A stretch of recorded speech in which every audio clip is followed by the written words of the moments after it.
Tight schedule और 9 सालों की आपने पूरी की पूरी परिकल्पना सामने रख दी। देखिए, अब चूँकि ये समय भी ऐसा है कि सारी चीज़ें हमारी जनता के सामने जानी चाहिए। इस नाते से मैं, हमारे कुछ मित्र हैं जिन्होंने मिलकर के 9 अतुलनीय वर्ष इस पर एक पुस्तक लिखी है, हिंदी में भी है, वो अंग्रेज़ी में भी है, और आज उसका जो विमोचन है, देश के उपराष्ट्रपति श्री जगदीप धनखड़ जी ने उसका विमोचन किया है। और जितना मैंने उसमें देखा है, उसमें मुझे लग रहा है कि अच्छा मैसेज उसका जनता पर जाएगा, तो हमारे जो कार्यकर्ता हैं, नेता हैं, उसको पढ़ेंगे। और मेरा तो मीडिया के मित्रों से भी एक सलाह रहेगी कि उसको पढ़ करके उसमें से आपको कुछ अच्छा लगे तो आप भी उसको ज़रूर देखिए, और जो कोई अच्छा हो तो हमको बताइए, ख़राब हो तो अपने पास रखिए, या ख़राब हो तो हमको बताइए, अच्छा तो अपने पास रखिए, ताकि हम उस कोई चीज़ कमी रह गई हो तो उसको हम ठीक कर सकें। चलो गाँव की ओर कार्यक्रम का भी आयोजन किया गया। राष्ट्रीय स्तर का ये कार्यक्रम है। लोकसभा का चुनाव जो कि आ रहा है, तो हमारे जो केंद्र से जितने भी कार्यक्रम आते हैं उसमें ये बहुत महत्वपूर्ण कार्यक्रम है कि गांव-गांव चलने का।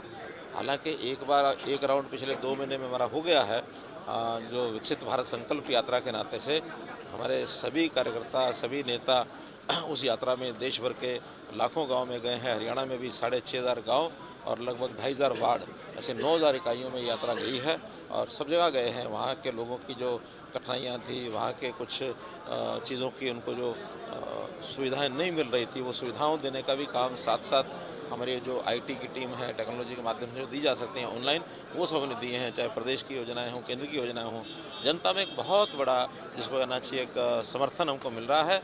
और भारतीय जनता पार्टी के लोगों का जो आकर्षण है, उसको देख करके हम कह सकते हैं कि अगली, चाहे केंद्र की सरकार हो मोदी जी की, चाहे हरियाणा में हमारी भारतीय जनता पार्टी की सरकार, पूर्ण बहुमत से, अच्छे यानी मतों से और अच्छी संख्या में ये जो बहुमत आएगा, उसको लेकर के दोनों जगह में पार्टियां संगठन बनाने में लगी है, और आप तो कई राउंड पूरे कर चुके हैं।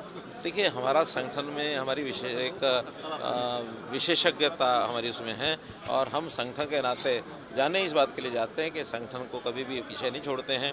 हमारा सत्ता और संगठन में से संगठन की मजबूती बहुत पहले दिन से हम लगे हैं कि मजबूत संगठन होगा तो जनता भी साथ लगती है, सत्ता भी आती है, तो फिर लगातार चलती है।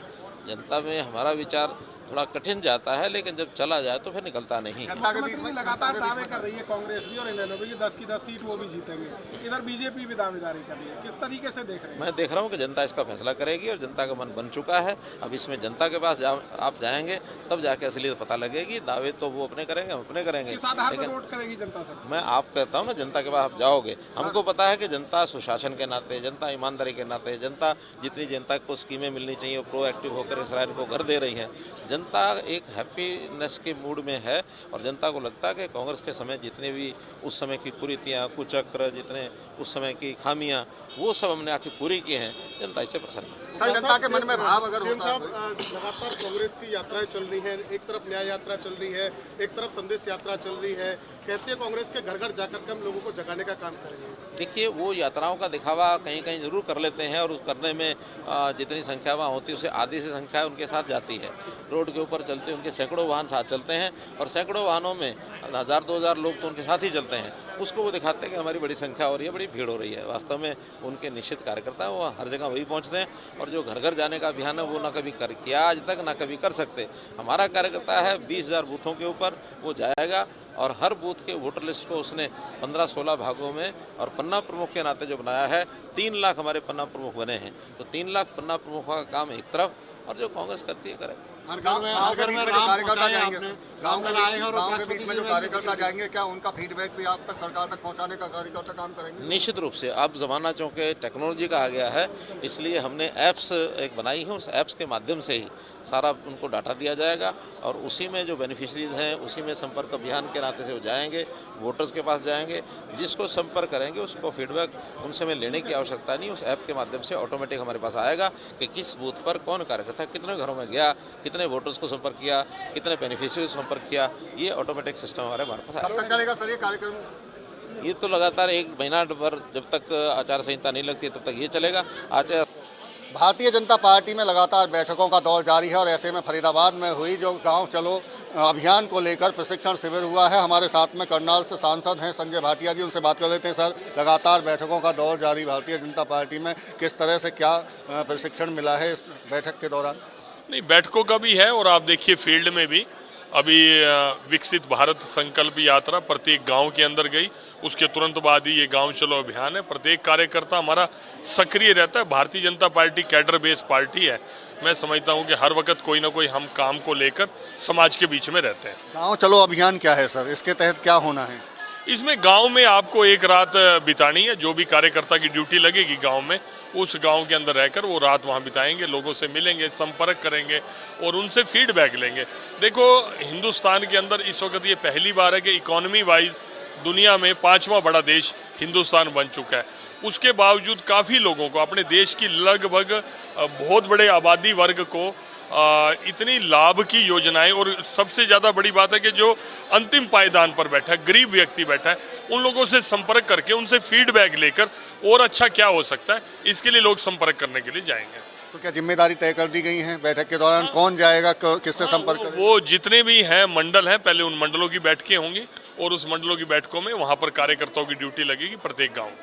भारतीय जनता पार्टी लगातार कार्यकर्ताओं के साथ में संवाद बनाए हुए है, लेकिन दूसरी तरफ अगर कांग्रेस की बात करें तो वो जनसंवाद के जरिए जनता को साधने की कोशिश करते हैं, मतदाताओं को साधने। मैं लगता है मुझे, क्योंकि उनके पास संगठन है नहीं, उनकी मजबूरी है। वो कार्यकर्ताओं के बीच में तो तभी जाएं जब उनका कोई संगठन हो। संगठन तो आज तक वो जिला अध्यक्ष भी नहीं बना पाए, इसलिए वहाँ ड्रॉबैक है। तो अब वो जब भी वो कोशिश करते हैं, 2 साल निकल जाते हैं, 3 साल निकल जाते हैं, अंतर विरोध उनका इतना है, किसी एक नाम के ऊपर सहमति नहीं बनती और उनके सारे नेता अलग अलग क्षेत्र के अंदर अलग अलग तरीके से जाते हैं और अपनी अपनी बात करते हैं। उनका तो सिर्फ एक बात है कि हमारे को मुख्यमंत्री बना दो, हमारे को मुख्यमंत्री बना दो। अगर हुड्डा साहब जाते हैं तो वो अपने मुख्यमंत्री की बात करते हैं, शैलजा जाती हैं तो अपने मुख्य, और रणदीप सुरजेवाला जाते हैं तो अपनी बात करते हैं। उनको कहो कि पीछे 10 साल तो आप ही मुख्यमंत्री थे, कितना बंटाधार आपने हरियाणा क्या कर दिया। भाई भतीजावाद यहाँ था, क्षेत्रवाद यहाँ था, कास्ट की राजनीति तुम करते थे, परिवार की राजनीति तुम करते थे, भ्रष्टाचार कितना ज़्यादा था, CLU का धंधा करते थे ये लोग, गरीब किसान की ज़मीन लेकर और वहाँ उसको बिल्डर्स को कोड़ियों के भाव देते थे और करोड़ों रुपए का मुनाफा बिल्डर और ये मिलके कमाते थे। ऐसा एक काकस बना हुआ था, उसका जवाब जनता ने इनको दिया, घर बिठा दिया और आगे भी बिठाने की तैयारी में है। भाजपा दावा कर रही है 10 की 10 सीटें जीतने का लोकसभा के। 100% जो हमने मैक्सिमम अचीव किया है उसको मेंटेन करेंगे। लेकिन कांग्रेस भी इसी तरह से उनका भी दावा यही है। उनका भी फर्ज है, उनका लोगों के बीच में जाके अभी वो हार मान लें। जैसे पिछली बार उन्होंने विधानसभा के अंदर हार मान ली थी, अपने उनके कई प्रत्याशी तो खड़े भी नहीं हुए थे। मैं तो नाम भी ले सकता हूँ सारी सीटों का। वो लोगों ने चुनाव ही नहीं लड़ा, वो डर के, उनको लगा कि बीजेपी तो पूरी जीतने वाली है, तो चुनाव भी नहीं लड़ा था। तो अपने कॉन्फिडेंस की बात तो उनको करनी पड़ेगी। लेकिन मैं एक, हालांकि उनका इंटरनल मामला है, मैं उसमें ज़्यादा दखल मुझे नहीं देना चाहिए, लेकिन एक बार घर में बैठ के पहले अपने घर को दुरुस्त कर लें, फिर जन संवाद के लिए लोगों के बीच में जाएं।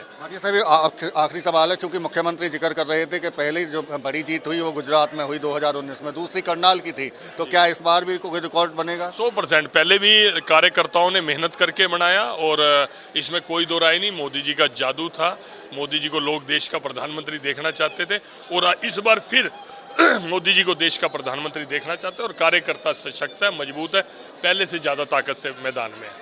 लाल कृष्ण आडवाणी जी को भारत रत्न देने की आज घोषणा हुई है, कैसे देख रहे हैं इसमें? मैं बहुत अच्छी नज़र से देख रहा हूँ और उनका बनता भी था, जिन्होंने देश के लिए अपना पूरा जीवन दिया, समर्पण दिया, अटल जी के साथ देश को उस स्थिति के अंदर संभाला कि जब देश का सोना भी गिरवी बाहर रखा जा चुका था, देश को दोबारा पटरी पे लेके आए जब पहली NDA की सरकार थी और उनके मार्गदर्शन में आज उन्हीं के तैयार किए हुए ही कार्यकर्ता हम सब लोग हैं, उन्हीं के नेतृत्व में इस देश ने आगे बढ़े, तो भारत रत्न की सब प्रत्येक सच्चे हिंदुस्तानी को खुशी है। बिल्कुल, ये थे हमारे साथ में करनाल से संजय भाटिया, सांसद हैं जो भारतीय जनता पार्टी के। उनका साफ तौर से कहना है कि 2024 में एक बार फिर भारतीय जनता पार्टी की केंद्र और प्रदेश में सरकार बनने जा रही है। चूंकि इसके पीछे की वजह साफ तौर से यही है कि कार्यकर्ता उनके सशक्त हैं और मजबूत हैं। ऐसे में लाल कृष्ण आडवाणी को भारत रत्न देने को लेकर भी उनकी तरफ से सहमति जताते हुए कहा है कि वो उसके हकदार थे। फरीदाबाद से देवेंद्र कौशिक, इंडिया न्यूज।